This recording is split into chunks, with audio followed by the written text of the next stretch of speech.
I've always been convinced that to make good money on a project, you have to adequately prepare. I mean, most people would say that because piss poor preparation leads to piss poor performance. You all know the 6 P's.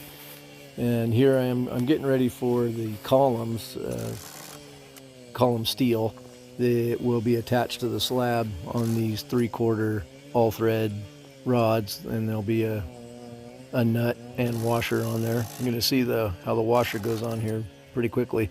But part of prepping is you still got to be efficient. You got to move through it. You can see I just line up the all thread and then apply the nuts on there. That's an 1.1/8" socket, and we just use the impact and thread them on there. Those because we cut the rod with a quick saw, sometimes the ends get boogered up, and then we deburr them with the same saw, and then put one nut on.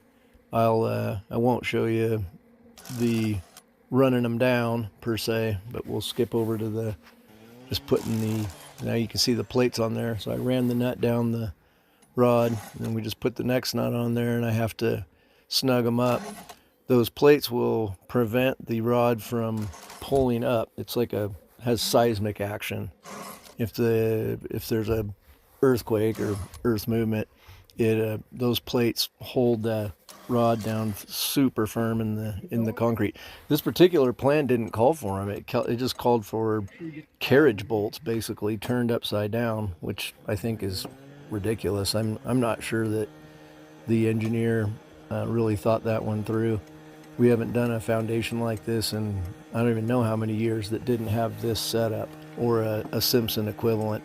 The Simpson cost too much, so they would cost about $3,000, where this only cost about $1,000, if that, and then my labor.